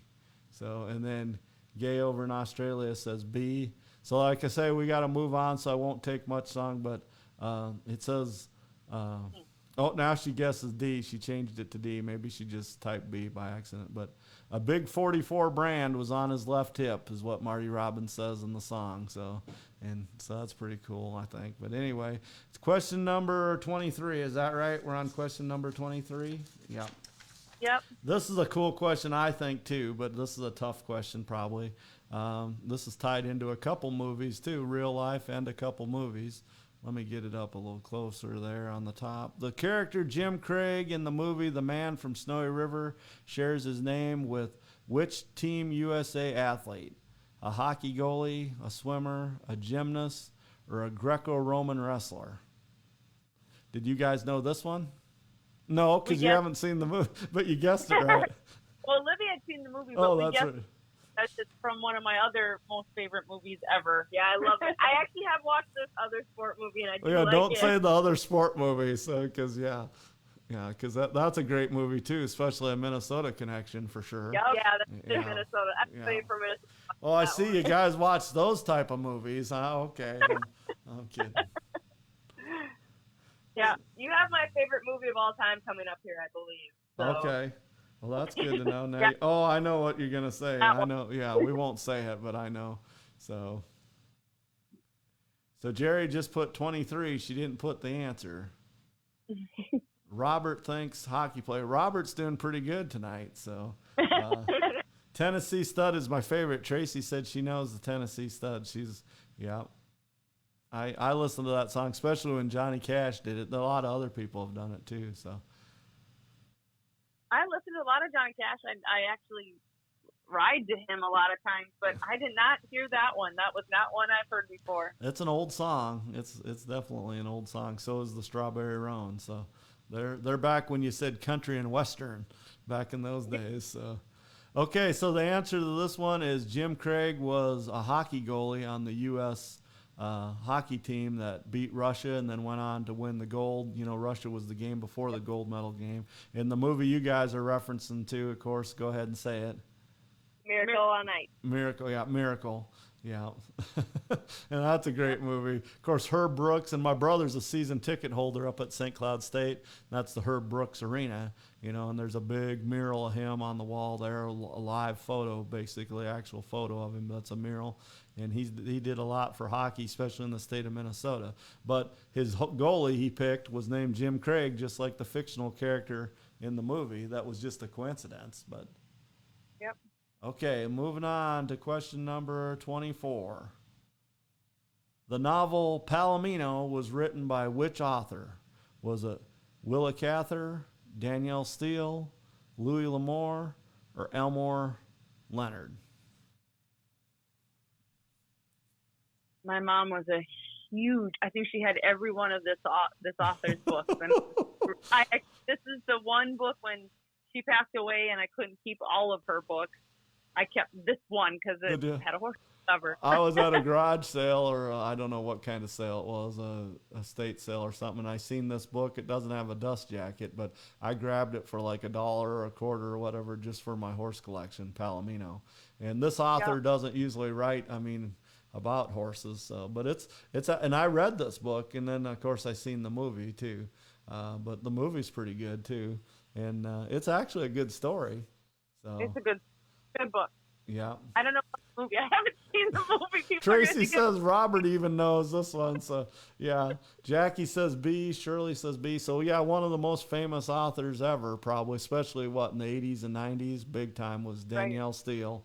Willa Cather wrote, like, Oh Pioneers and stuff way back in the day. She died early, in the 1900s. And Louis L'Amour is a famous Western author. And then Elmore Leonard's written some cool stuff if you want to check him out. He's got a lot of different cool stories, so I just threw him in there. But, yep, the answer is Danielle Steele. Okay, let's move on to number 25. Melissa, if you ever want to chime in here with some of your stuff, some of your, I don't want to, wreck that you did so much research. Question number 25. The famous Australian racehorse Phar Lap originated where? Again, they made a movie about this horse, and it come out, the same actor that played Jim Craig in The Man from Snowy River played the strapper in Phar Lap. So was it Australia, New Zealand, Tasmania, or America? Where did the real Phar Lap, where did he originate? Because there was a horse named Phar Lap that was probably still to this day the most famous Australian racehorse. He's guess what color he was? Red. Yeah. I like the stereo. That's cool. I've tried to find this movie. It's impossible to find. I've literally tried to find this movie because I think I would really enjoy it. I've pretty much every race. I don't know. I have it on my shelf and I can't watch it because it's the wrong format. Again, I had this on VCR and I think it got destroyed from watching it so many times because this is my all-time favorite movie of not just horse genre, any genre. I like this better than The Man from Snowy River. Now, it's not for everybody because it is kind of a sad story too, and then it's a real life story. So they had, some of the things they mess up. Tracy said her favorite horse movie. But my dad was living in an apartment probably about 5 or 6 years before he died. And like I said, he had 700 movies and probably 200 or 300 of those are horses and Western movies. And a woman living there, her son said he could get it, that Kent didn't know what he was doing, and he could get the right copy. It was $30, so my dad gave him $30, and it's the Australian version. It's not the right format. So I got it on my shelf, and I got the artwork, and it's a disc, it's a CD, or a DVD, but it don't play in our players. So I definitely need to find a copy of this. But anyway, I'm sure a lot of people are people getting this right? Yeah, they're getting it right. So, and some people got it wrong, but it was a trick question. The famous Australian racehorse, but he wasn't from Australia. He was actually from New Zealand, which is right next door. And I researched to see if there was horses in Tasmania, but I don't think there's racehorses in Tasmania. So, and then of course he died in America. Phar Lap did. So, okay. Question number 26. We won't spend a lot of time on this one, but it's A Horse of a Different Color and Little Britches. They're both books, of course, but they're written by whom? Lynn Puffenbarger, Donna Bridges, Ralph Moody, or Marguerite Henry? This one I did not know. I've known a lot of the books, but book you didn't read. There was a book I haven't read. Right, and this person has written 8. There was 8 in the series of this. It's about this person growing up, and I have these 2 books. These are the only 2 I have of the 8. So, and this author didn't start writing until they were in their 50s. So people might not even guess on this one, but I'm just going to start talking about, because, there was a famous POA named Chief Little Britches. So, and he was ridden by Donna Bridges. And then, of course, they leased him, the Bridges family, to the Puffenbarger family. And he became one of the early famous POA stallions. He was the leading sire for decades, died at 30 years old over here in Cherokee, Oklahoma. So that's why Lynn Puffenbarger's on there. He's the salty guy. And so, they weren't authors, Lynn or Donna. And so it leaves to the famous author, their horse author, Marguerite Henry. And the correct answer is, Jackie got it right, and that's Ralph Moody. He wrote about growing up in Colorado, and Little Britches was the first one of the 8, and A Horse of a Different Color is the last one. So I hope my wife's not watching, because she'll know I need to get 2 through 7 yet in that series. So I've become a hoarder in my old age. Okay, question number 27. Is that what we're on? Yep. Okay, a real life question. The All-American Futurity is held every year in which state? So, do you guys know what breed runs in the All-American Futurity? I did not know until I did a little research, because that was another thing. We were like, what is the All-American Futurity? But it's a quarter horse race, I think. Yep, it's basically the Kentucky Derby, but it's 2-year-olds, but it's the Kentucky Derby pretty much for quarter horses. It's huge race. It started in the state that one of these. I got to read off. It's either A, New Mexico, B, Louisiana, C, Oklahoma, or D, Texas. So of course, some are all big quarter horse running states over the years. And has a purse $3 million. Oh yeah, it's huge. And if the horse wins this race, they're going to be set for life. You know what I mean? It's like winning the Kentucky Derby, because their stud fee is going to be enormous, and it's pushing them hard at a young age. But so we got Terry guessed A, and Jerry guessed Oklahoma. And I'll just tell you guys a hint, since we need to move along a little bit. Terry Thorson is a quarter horse guy, racehorse guy. So he actually holds a position in Iowa. I think he's like the vice president or something. He can mention what he is of the AQHA racing association in the state of Iowa. So the correct answer is New Mexico. Yep. So, but that was a tough question. If I would have put some different states like Maryland or something, maybe it wouldn't have been so tough. But that's all hotbed for quarter horse racing, and the old quarter horse breeding. So, yep. That's on my bucket list, to go over to New Mexico. It's Labor Day weekend, and they run a whole bunch of heats. And anyway, so let's move on to question number 28. Good job, Terry, getting that right. I threw that one in there for you, a quarter horse racing question. So, here's some movies. I bet you've seen some of these movies. You kind of alluded to this earlier. Yep. Question number 28. Kurt Russell and Dakota Fanning star in which 2005 movie about a racehorse? Is it A, Seabiscuit, B, Secretariat, C, Dreamer, or D, Ruffian? And these are all movies. That all four of these are movies based on horses. So That movie's a hard to watch one too. yeah, I have that one there. I'm kind of like Tracy on that one about the Horse Whisperer movie. I've only watched that one once, and I have it on my shelf. And I'm not a big Sam Shepard.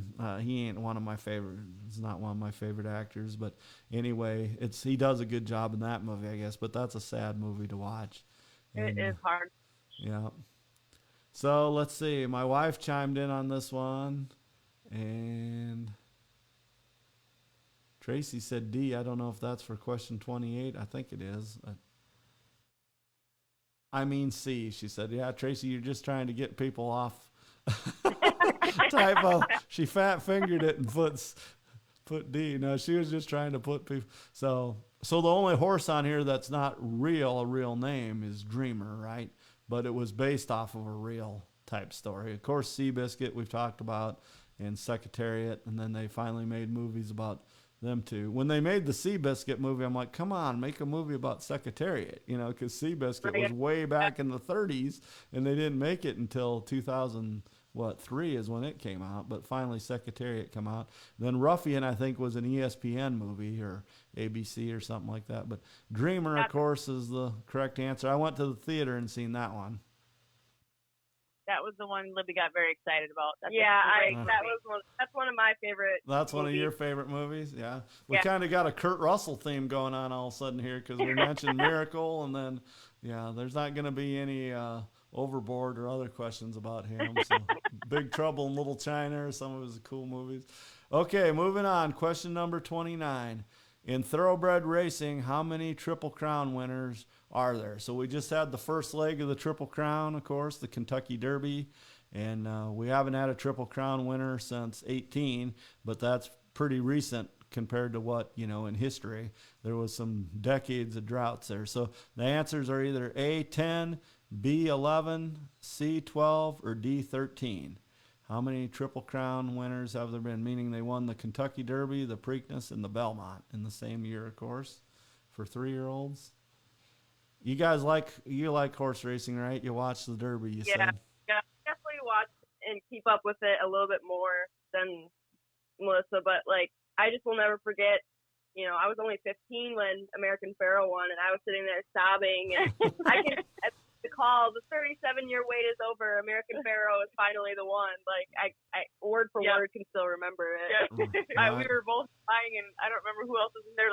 Are you crying? And we're I can't believe I'm finally getting to see it. I waited my whole life. I almost cried because I know we're kind of running late, but I was at work here, and we have a big TV on the showroom, but it was probably on something else or music. And then we have another big TV down in the service department. And I went and got my popcorn, and I had a drink because we used to have a popcorn maker here. And I sit down, I turn it on. It's about a half an hour before the race. And Shane Jackson calls me, and I'm like, is he watching me in the cameras? Because, I was sitting on the couch. I was done for the day. It was like an hour before quitting time. And he goes, hey, so-and-so's coming in with his son and daughter-in-law to look at that orange, they call them Pumpkin back then, Pumpkin Jeep, an orange Wrangler we got on the lot. And they're probably going to buy it. And I'm like, crap, because it was the Belmont, and I didn't tell him. But when the guy came, I told him. He came 2 minutes before, and I said, sir, I'm a big horse person. There's been 3 of these winners in my lifetime, but I was a little kid and couldn't watch any of the races. I was too young. Now there hasn't been a winner, since I've been of age, or even old enough to know as a teenager. And he goes, oh, I wanted to watch this. This is the Triple Crown.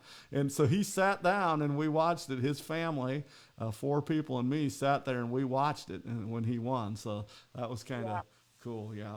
That was American Pharoah. And then, of course, Justified wins 3 years later. But so the correct answer here is Terry had this too, and some other people had it. 13. There's been 13 winners. But, man, all through the, after the 3 of them did it in the 70s, nobody did it in the 60s. And then 3 did it in the 70s, and then 80s, 90s, and the whatever you call the first, decade. Early 2000s. Yeah, the early 2000s. Yeah, the aughts. I don't know how they say that, but no one won then either. So, but then now all of a sudden 2-1 in the teens, and now we haven't had one since. Okay, moving on. They didn't buy a car. We found a car, and Tracy asked, did they buy the car? We found the exact one they wanted in Tennessee, and Shane told them where it was, and they own a big company, so they just sent 2 of their guys down to get it in Tennessee, and they didn't buy from me. But at least they let me watch the race, so and they bought 30 or 40 fleet trucks from me over the years. So. Okay, we're moving on to question number 30, all right? Is it a Kurt Russell question? No, we're done with those now. Okay. Question 30, we got to go back to music here. Oh, this is kind of music. It's a movie. But Kenny Rogers, of course, was a famous country star, music star. Stars in which 1985 movie about the U.S. government's role in rounding up Mustangs? Was it called Roundup, Montana, Mustang Valley, or Wild Horses?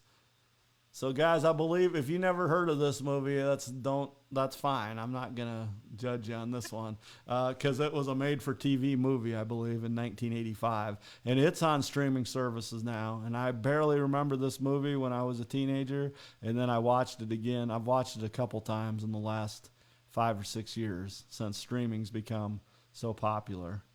So I have heard of it, but I have not seen it. Yeah. I know that's not a shocker to anybody, but I have not seen this movie. I was going to put Coward of the County, and what was the other big song of his? Well, he had a lot of songs, but Gambler, because them both became movies, and then Six Pack was a movie. I was going to put those down as choices with the right choice, and then I said, no, I'm just going to, and this is kind of a fun, well, I won't say anymore, but so 3 people have said D. So again, it's late in the night. So yep, D's right. My mom and dad grew up in Roundup, Montana. So that's why I put Roundup A and Montana B. Plus this was based like in Montana, Wyoming, this movie. So there's helicopters involved, and it's kind of a political movie about how they're rounding up and then some bad seeds, of course, was selling the Mustangs off. So, and of course, Kenny Rogers saves the day. So, okay. 31, we go back to the Kentucky Derby again since it just happened Saturday. That's why I'm doing it. Everybody should get this one right if you watch Saturday. So how many runnings of the Kentucky Derby have there been? Have there been 100, 125, 150, or 175? So I, of course, did a little research because I just love the Kentucky Derby, but I did not realize it has never been canceled or postponed due to weather. Never once in all of these years. Right. Or due to any political thing or war or famine. Or, yeah. But 45 is scheduled because of the war. Right. And then in 2020, COVID, they ran it in September. Oh, yeah, they ran it a little late. Yeah. Yep. I didn't remember that. I don't know how I forgot that. I remember they ran it late. Yeah. And then horse racing kind of got a black eye for a while, because they started Churchill Downs, had a lot of horses pass away, and then the Bob Baffert deal. You notice he was absent the other day. So, well, everybody's got this right pretty much, so it is 150. So that's pretty cool that something's went that long. Right. And there's people, that live in an apartment in Chicago that love the Kentucky Derby. You know what I mean? That's never petted a horse. So that's what I like about the Kentucky Derby. It's just one of those American pop culture things. So moving on to question number 32. Speaking of pop culture, A Horse with No Name was a hit song in the 1970s for which band? Shane Jackson did get this right, and he said he got it right because he knew it wasn't the other bands. But anyway, was it the Eagles, the Rolling Stones, America, or Chicago? Jackie Guthrie, this is in your wheelhouse. You should know this one. Other people should know it too. But Jackie probably listened to this song on 8-track. I'm not making fun of her. That's just real life. So. I've heard the song. I know a few lines from the song, but I guessed the wrong group when I guessed it. Did you really? Yeah, yep. I've been through the desert on a horse with no name. I can't sing, but there's a meme. Have you seen that meme? The guy keeps singing the song, and the horse goes, "How many times have I told you my name's Jim?" So that's kind of fun. Not, but that's I'll try to find that and put it on my page. So. Okay, my wife says America. Albie Horn says America. Jan Rogers says A. I thought the Eagles would trick some people up. Shirley says the Eagles. We got a Chicago guess in there. So the right answer is America. That was one of their big hits. They had quite a few hits, but yeah, my brother did have this. My brother Keith, who passed away, he had this on 8-track. So he had America's Greatest Hits on 8-track, and I used to love this song, listening to it. So even with all the clicks and stuff. Okay, let's move on. We're getting pretty close, 41 questions, and we're up to 43. So this is going to be a hard one for some people. If Harry Chestnut would be watching, he'd know the answer to this one probably. But question number 33, if your horse wins the Hamiltonian, what breed do you have? Do you have a Cleveland Bay, a Missouri Foxtrotter, a Tennessee Walker, or a Standardbred? So the Hamiltonian is an event. I won't say what kind of event, and it's for one of these breeds. And a hint, we've already talked about this breed tonight. So did you research this, Melissa?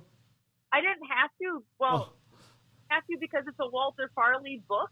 In the Walter Farley book, it's colt races. And see, I told you I'm obsessed with Walter Farley. This is why I read all the POA magazines, because apparently we didn't have any movies in our house.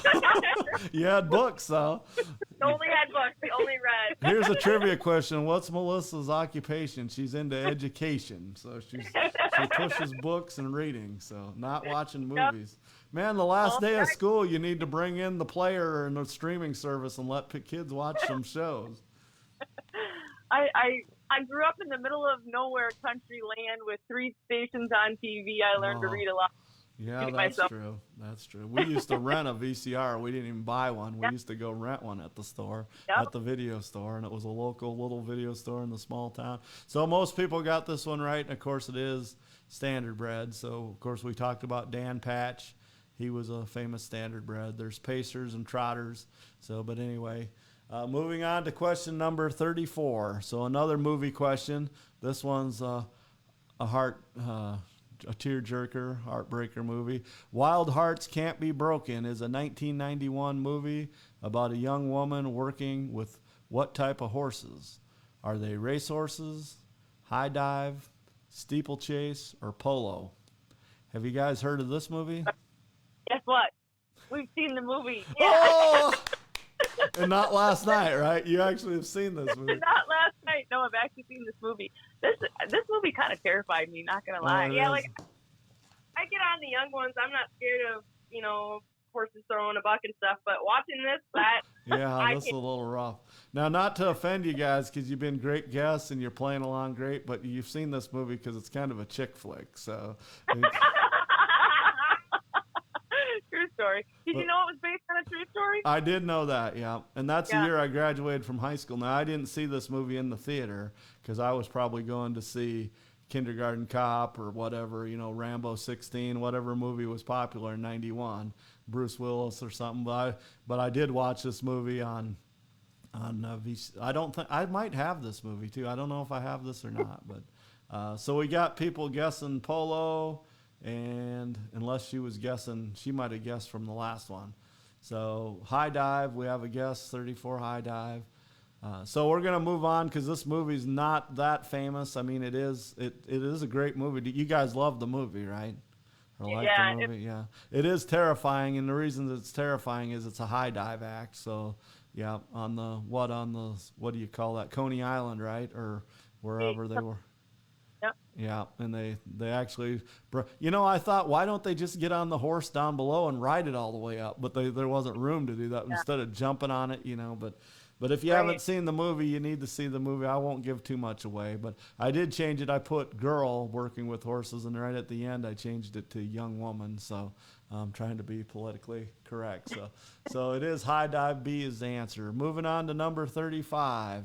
Another movie question. I know you guys have seen this one. So, in the 2002 movie Spirit, Stallion of the Cimarron, which actor is the voice of Spirit? Is it Matt Damon, Ben Affleck, Tom Cruise, or Brad Pitt?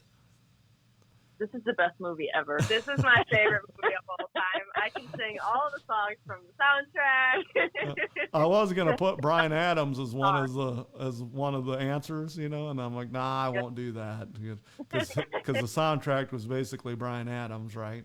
So yeah, so the car would sing that sucker at the top of our lungs to and from school every single day. That's cool. So for that scout. My dad didn't like animation that much. He just didn't. He thought it was for kids, you know what I mean? But he sat down and watched this movie with me when it first came out, and it came on over whatever HBO or something.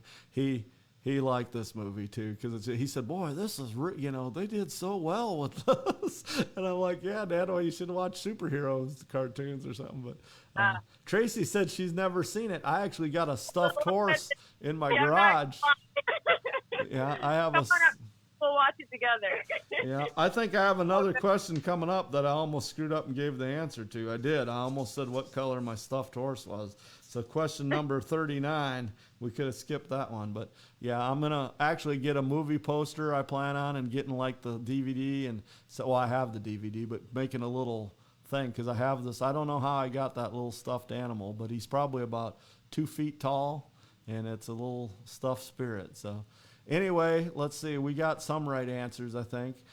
Matt Damon is the correct answer. I put Ben Affleck in there because him and Matt Damon are buddies. And then, of course, Tom Cruise and Brad Pitt are just, they get compared sometimes. But it's Matt Damon, yep. And I like him, too. I don't know. I liked him before that. But then when they put him in that horse movie, I'm like, man, that's cheating, Okay, here's a Walter Farley book, Melissa. So you probably are laughing when you're reading these questions. You're like, man, he's picking my brain here. So question number 36, which Walter Farley story became a hit movie in 1979? And of course the story was old. I'll say what year here in a minute, but the choices are either A, Black Beauty, B, The Black Stallion, C, Comes a Horseman, or D, The Man from Snowy River, as I've talked about over and over. So it was a Walter Farley book, and then it became a movie in 1979. Melissa, do you know what year that book came out?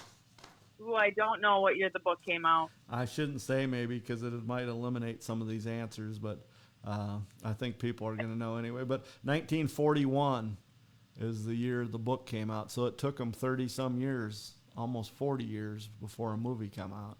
But I have a horse crazy kid in my class that I just talked into reading this book, and he's loving it. Yeah, I have this book, and then there's sequels to this book too. There's The Son of the Black Stallion, the Black Stallion Turns. Yeah. Look at it.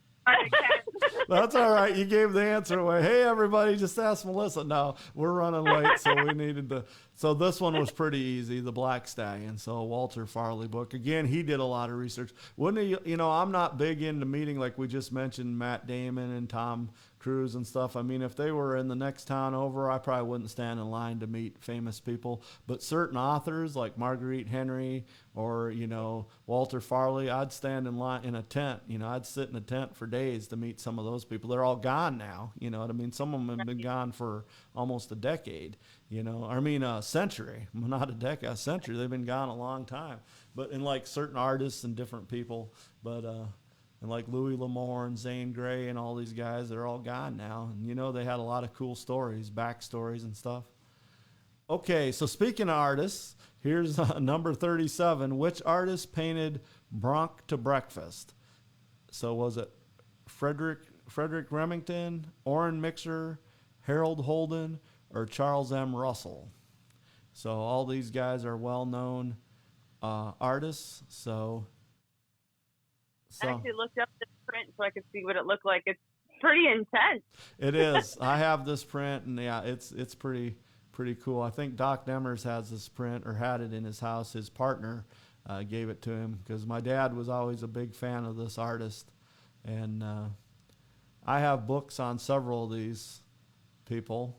And he's this one guy, he's no clue. Tracy says no clue, but Bronx for breakfast or Bronx to breakfast. I always said it wrong. I always said Bronx for breakfast, but that would be a big task. But it's Bronx to breakfast. Yeah, it's about a horse that starts bucking and comes into like the chuck wagon and stuff, right? Yeah.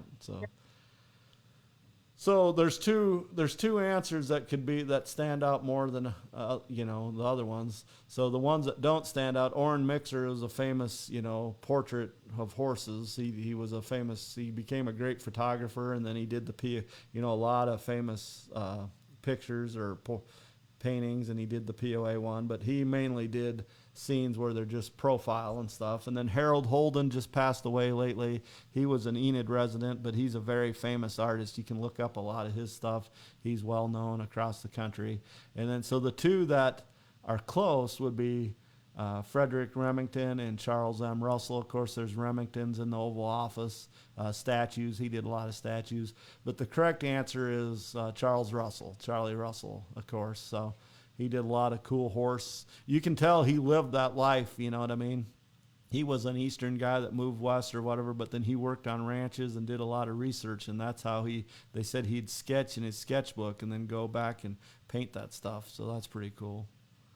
So, okay, we're getting close to the end. So we got another movie based on real life. So question number 38. The movie 50 to 1 is about which long shot Kentucky Derby winner? Is it A, Mind That Bird, B, Rich Strike, C, Giacomo, or D, Mystic Dan? I have seen this movie. We own this movie. You own this movie, wow.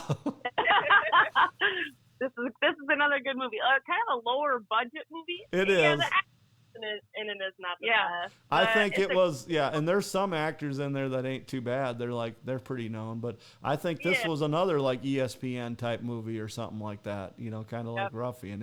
It's a made for TV basically. Well, it was released in the theaters, but it was a limited release. Never heard of the movie. Tracy said, I'm getting Tracy keen on a few things tonight, but it's a long way from POAs. So It's an excellent movie, Tracy. watch this movie. It's based on a true story, and it's based on some Western guys that got a hold of a thoroughbred, and they, they're cowboy hat wearing guys, and they had to, So my dad actually worked for the dad to the guy that owned this horse up in Alaska. He bought the company that my uncle and my dad worked for. So, and they talked about Easy Jet and some quarter horses before they got into thoroughbreds. They were into quarter horse racing. So I did look it up. He was the 2009 winner, and he was bought for $9,500 of the yearling. Wow. Racehorse is nothing. Yeah. Well, they were talking about that one West Saratoga or whatever that the gentleman had in the race this time. He was kind of a crowd favorite from, where was he from? From the Bahamas or whatever. And that horse was like 20 grand, and that's another 10 years after that, or more than 10 years. But so Mystic Dan won the other day. So of course there wouldn't be a movie about him. Rich Strike, he was a long shot that went off like 80 to 1 or something.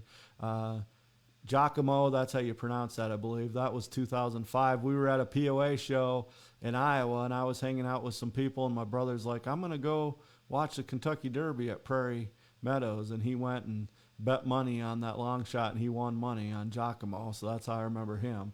But Mind That Bird was the horse that the movie's about, 50 to 1. So again, it's kind of like you said, the acting isn't the greatest. It's a little low budget, but it tells a cool story, and about an underdog. So you guys own that movie. He did a 180 there on me. So, yeah, I got that movie too. So, all right, now we're going to go to old black and white TV shows. So, a lot of horse people remember Mr. Ed. So, of course, it was a hit TV show in the 60s. So, question number 39. What color was Mr. Ed from the hit TV show? Was he? Go ahead. Actually, Harvester. Bamboo Harvester was his name. Yeah, I knew that. Yeah. So I wrote a book called American Hoofbeats, and it never got published. It was supposed to, but the guy said the resolution of the pictures wasn't good enough, and then it's so hard to write a book anyway, and then to get it published. But one of the chapters was Mr. Ed, and then I had a person that was. That's why some of these questions tonight ain't about Trigger and about Champion, about Roy Rogers and Gene Autry, because I actually had one of the handlers of the Gene Autry stuff contact me. Well, I contacted her, and then she contacted me back several times and wanted to make sure I didn't screw anything out because they threatened me. They said, we will sue you if you say the wrong stuff. And I'm like, wow, so, but anyway, Right. a whole chapter was about Mr. Ed because I used the, they talked about putting the nylon on his to make him talk, and then I used the thing, the peanut butter rumor was spread because I changed that. One of my friends said, man, that's tacky the way you said that, the peanut butter rumor, because it was rumored that they put peanut butter up on his upper lip and then he'd raise his lip that way. So, Yeah. But anyway, I better read these answers because some people can't, if they're listening, they can't. Even though the one person already, several people got this right. But black and white Pinot, a gray, a Palomino, or a buckskin. And I had black and white on there, and I thought somebody will get me on that because the show was in black and white, so I added the word Pinot. But of course, he was a famous Palomino bamboo harvester, yeah. And he actually had a stunt double and everything. Because I talk about in the chapter about how when the stunt double passed away, Saturday Night Live did a big joke about it, like in '79 or whatever. And then I put the joke was on them because it wasn't the real actor. It was the fill-in horse. So, okay. Well, you really did your research. Did you know bamboo harvester before this? Or I you did not. No. Yeah, I knew I that from watched about 10, 15 years ago from doing that research. So, all right, here's the King Ranch. We talked about this earlier, the King Ranch. So here, question number 40. We only have one left after this, people, so hang in there. So question number 40, Richard King, founder of the King Ranch, did what before starting the ranch? What was his occupation? Was he in the U.S. military officer, a government surveyor, a dentist, or was he a steamboat captain? I like did not this know question. You didn't know this one? Mm-mm. No. Tracy doesn't know this one. This one I actually knew. That's why I put this in here. And then I had to make up the other three, which two of them came pretty easy. And then I had to sit here and think about the third. That's tough. Sometimes the questions are easy, but then coming up with the choices are the tough thing. Even in the POA trivia, coming up with names. And you can really change the question with the four answers you list. You can make it funny, you can make it really tricky and difficult, or you can make it really easy, especially timeline wise. So my wife guessed steamboat captain. She might have some insider information. I don't know. I do have some experience with writing multiple choice questions. Oh, so. I bet you do. Yeah. So I can always contact you for... Yeah, that's why you're digging this, because, you're used to this. Okay, so the answer is, yep, he was a steamboat captain, and that's how he got to Texas and got to see all that land, and then he started buying up land for pennies an acre. Can you imagine that?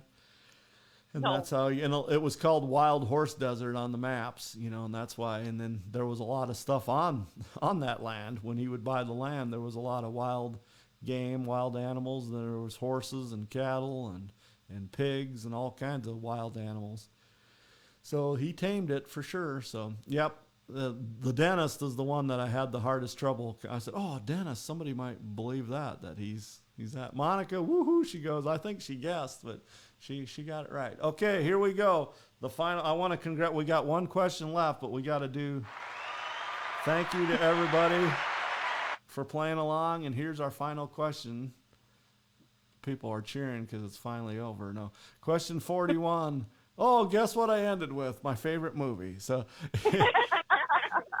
in The Man from Snowy River, the young colt and the old black stallion are out of which mare? You guys should turn off now. Go because you don't want to know this because you didn't say no. It won't give too much away, but I'll read it again. In The Man from Snowy River, the young colt and the old black stallion are out of which mare? Is their name Kind Regards, Old Regret, Best Wishes, or Bess? And I'll just say two of these are in the movie and two I made up.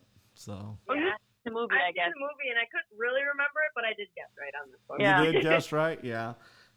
That's right. And in the poem, they say that they might have meant that it was actually the sire.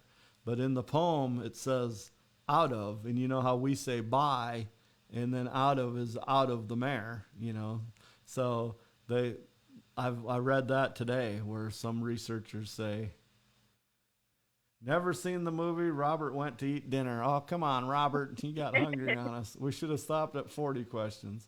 So since it's so late, I'll go with the first one that I see right. And I think that's it, because Monica said Bess. Bess is actually Jim Craig and his dad's mare that gets loose and runs with the Wild Brombies. And Old Regret is the correct answer. So Jerry Sounds got like that Monica right. watch it again. What's that? Sounds like Monica needs to watch it again. Yeah, got she one needs to wrong. watch it. We're going to watch it tonight, Monica. Woo! The Man from Snowy River. The music in that movie is great, too. And then just the Australian. Yeah, you'll want to go out and buy a duster after you watch that movie. So, yeah, well, Libby's seen it, so that's good. Melissa, you got it, man. That's first on the list. Okay, first on the list. If I find out from Libby this summer that you watched Miracle again before you watch some of these horse movies, I'm going to be disappointed. It's just going to kind of wreck the evening for me. Well, I want to thank you, too, for playing along. I knew this would be good, and I wanted to promote your guys' podcast, Let the Secret Out, which is on Mondays around 6 o'clock. You guys can always watch it just like this one afterwards. And happy birthday for people that are just tuning in. Melissa's spending her time. They had a big party planned at Olive Garden and everything, and they had to cancel it for her to be on here. So, no, I'm kidding. Right, I'm not that special. Yeah. So all right, guys, we did a 2-hour marathon. It's 8:32. So Perfect. we went on. Tracy, you'll have to go on and watch later. Just don't look at the comments too much, and you'll be able to play along because she joined in late. So I want to thank the whole audience, everybody, for playing along. This was a little different episode, but I'm a nerd about trivia, and I like real life history, and then the movies and songs and stuff, and books, of course. So. All right. Well, thanks, guys. I hope to see you sometime in the near future. So, Long. What's that? Probably won't be too much longer. Probably won't be too much longer. Somewhere down the road. Yeah.